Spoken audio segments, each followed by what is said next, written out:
আসসালামু আলাইকুম, this is Ayesha from Ayesha's world. Welcome back to my another new video. তো গত শুক্রবারে আমি একটু কালাবোনা রান্না করেছিলাম, তাই একটু রেসিপি আপনাদের জন্য ভাবলাম শেয়ার করি। আশা করি ভিডিওটি আপনাদের ভালো লাগবে।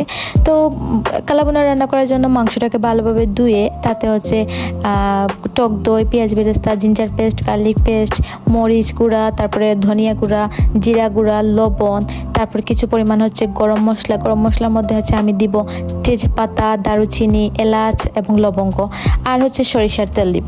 আর এখানে কোনো হলুদ গুঁড়া আপনারা খেয়াল করে দেখবেন, আমি কোনো হলুদ গুঁড়া ইউজ করি না, কারণ এটা তো কালাবোনা। হলুদ গুঁড়া দিলে কালারটা মানে একটু গার্লিক কালারটা আসবে না আর কি। মেন কথা কালাবোনা তো কালো কালো থাকতে হবে, সেজন্য হলুদ করে দিব না।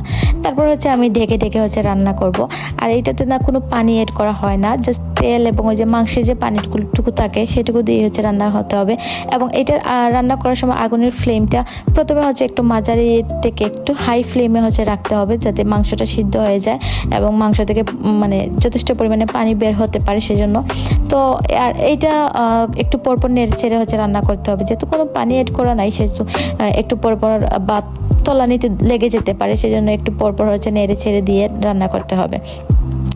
যখনই পানিটা একদম শুকিয়ে যাবে, মোটামুটি শুকিয়ে যাবে, তখন আগুনের ফ্লেমটা একদম লতে দিয়ে দিবেন, তাতে মাংসটা খুব ভালোভাবে সিদ্ধ হবে এবং একটু সময় নিয়ে সিদ্ধ করতে হবে।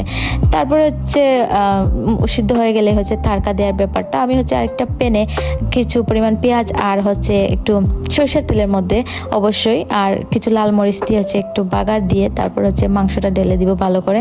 একটু ভালো করে নেড়ে চেড়ে আমি দিয়ে দিব পেঁয়াজ বেরেস্তা আর কয়েকটা কাঁচামরিচ দিয়ে দিব, একটু ফ্লেভারের জন্য আর কি। এগুলো দিলে আমার কাছে ভালো লাগে, সেটা এনহ্যান্স হয় আর কি। তো অনেকেই আমি দেখছি প্যাকেটের মশলা যেগুলো থাকে বাজারে, এগুলো দিয়ে কালাবোনা রান্না করতে। আমার কাছে কেন জানি ওইভাবে ভালো লাগে না, একদম গৌরব পদ্ধতিতে কালাবোনা এভাবে খেতে আমার কাছে প্রচণ্ড ভালো লাগে।